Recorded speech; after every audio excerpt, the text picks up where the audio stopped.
Assalamualaikum warahmatullahi wabarakatuh. Nama saya Muhammad Daniel Harik bin Zadi, memegang nometrik E2024 2034 523. Sekarang saya akan lakukan final assessment untuk subjek proseksi latihan. Sekarang saya akan ke soalan yang kedua, iaitu berkaitan dengan Puan Sarah. So, tanpa melengahkan masa, kita mulakan dengan sesi pemanasan badan. Jom.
So, sekarang kita akan lakukan regagan.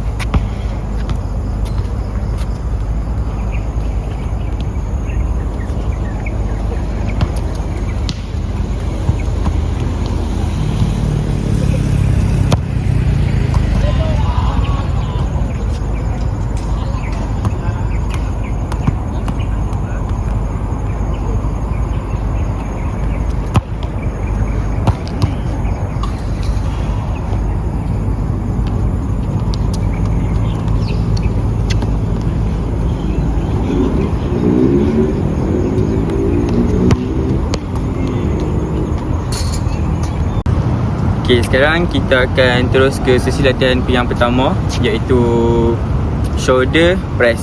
So, shoulder press ni kita perlukan satu pemberat. Ni dalam lebih kurang 5 kg. So, saya akan tunjukkan kepada Puan Sarah macam mana untuk membuatnya. Okay. Okay, sekarang kita akan mulakan dengan tangan kanan dahulu. So, apabila kita menggunakan tangan kanan terlebih dahulu, kaki kiri kita akan menjadikan stand untuk exercise ni. So, cara dia, pegang pemberat dan angkat straight macam ni. Ulang benda yang sama. Lebih kurang kita akan buat dalam 8 kali dan 3 repetition. So, kita akan buat 8 kali. 1 2 3 4 5 6 7 8. So, kalau untuk tangan kiri pula, kita pun perlu tukar kaki dan lakukan dengan tangan kiri. Okey. Okey, sekarang kita akan ke sesi latihan yang nombor 2, iaitu snare aerobik. Namun snare aerobik ni saya tak buat dalam keadaan yang laju, dengan tempoh yang laju. Saya hanya buat untuk tempoh yang perlahan sahaja, kerana kita tahu Puan Sarah mempunyai sakit yang perlu dalam pemantauan doktor. So, tanpa melengahkan masa, jom kita mula. First, okey.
Okay, selamat untuk sesi senarobi ataupun yoga kita semalam tadi.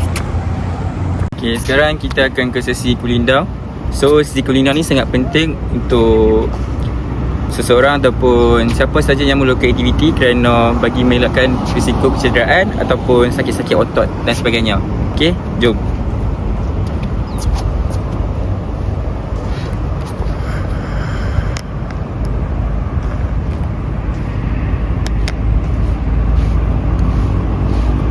Okay, dah. Okay, ready? 1, 2, 3.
Okay guys, selamat untuk sesi hari ni. Terima kasih kerana menonton. Bye bye.